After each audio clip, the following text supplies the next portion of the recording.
Serena Williams has rallied behind her tennis rival, Naomi Osaka, after the 23-year-old sensationally quit the French Open. It's taken on a whole life of its own, this story, hasn't it? It's all to do with her decision to boycott the media at the Grand Slam tournament.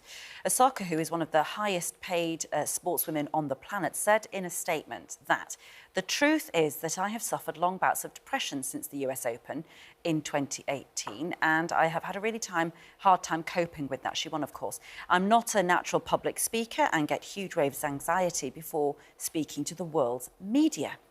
So, does Naomi have a point? Should sports stars always be expected to take questions from the press? And what does it say about our general attitude to sports stars' mental health? We're joined now by LBC presenter and former tennis player Andrew Castle, who believes it comes with the territory, and retired badminton player Gail Ems, who says it should be up to the athletes to decide.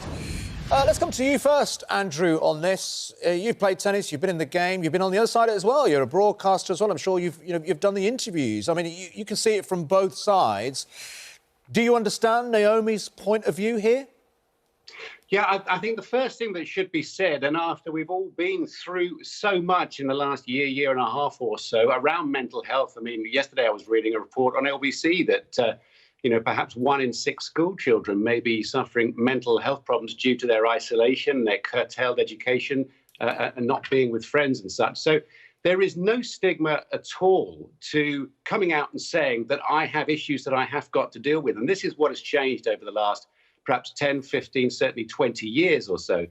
But what Naomi said at first, in her first statement, which confused everybody and which she apologised for to journalists and to fellow players and everybody else, she just said, look, I wasn't clear in my messaging and my timing wasn't right. The second statement is so clear, and you've read some of it out, and nobody in the world of tennis has got anything other than sympathy for a young woman of 23 who has issues that she needs to deal with, and hopefully she'll come back to the game. Now, the question is, what about the code of conduct, and what about the very important issue of having an interface with the press, which everybody benefits from? I mean, I think there has to be that has to be something that is looked at. The Grand Slam committee actually did come out and say to her after the first statement, what can we do to help? And there was a lack of engagement from her side. I think that is now over because her statement was spot on. So in the future, hopefully we'll hear from her. Hopefully she will still love the game and everything that goes with it. But there is certainly no stigma. So should that fine, I think she's been fined, is it £10,000 or $15,000? Should that fine now be revoked because they know the reasons? I mean, it wasn't just sort of, as some papers, I think in one article it said sort of being princessy. She wasn't being princessy. She was trying to look after herself. So should now the French Tennis Association, whoever it is who brought in that fine, now say, actually, we don't need to fine you for that?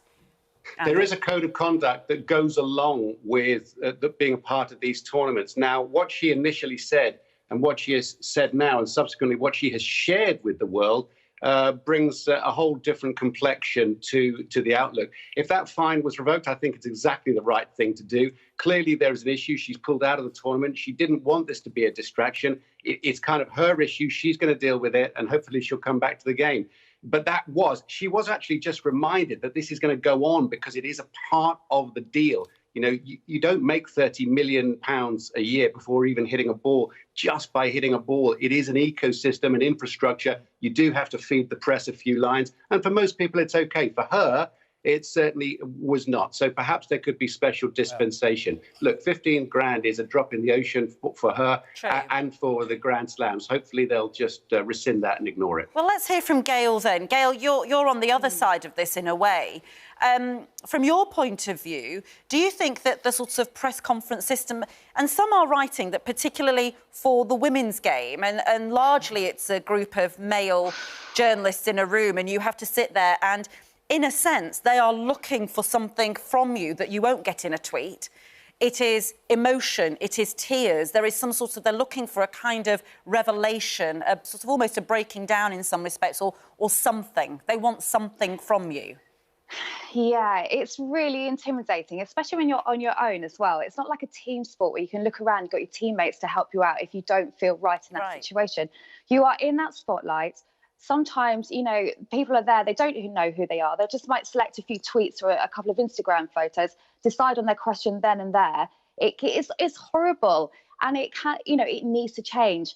Yes, Andrew's right in a way that, it's part of the job in a sense, but not everyone is a media lovey. Not everyone's a media spokesperson. Not everyone's confident to talk to people about feelings, about personal interests, about their passions. And just that fear of saying the wrong thing or saying something they shouldn't, or maybe just going down the wrong way, on a tangent, something can be really, really scary. And suddenly, in a nice way, some journalists will just grab onto that statement and just go for it. Because I think the criticism initially, the idea initially was that she was afraid of criticism because she sort of suggested that she didn't like some of the questioning if she hadn't played well because it planted a seed of doubt in her mind, and that then unravelled behind the scenes and it affected her performance going forward.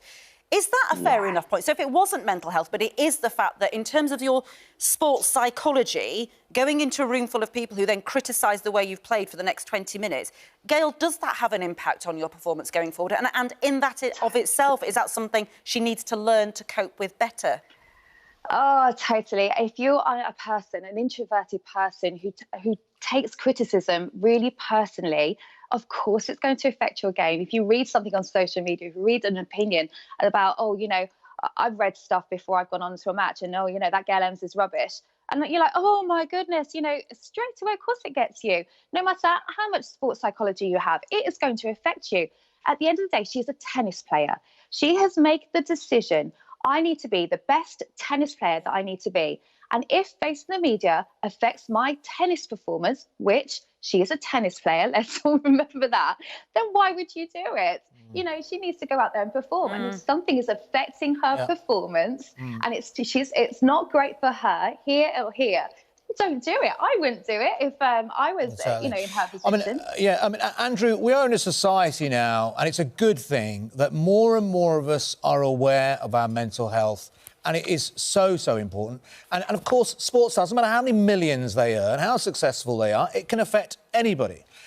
Now, let's imagine... let's just imagine a situation. If Naomi now goes away, she takes time out of the game, she may seek help, she may speak to her team, she comes back and says, I want to carry on playing tennis, but I find these interviews immediately after game really difficult. I get very anxious. They're not good for my mental health.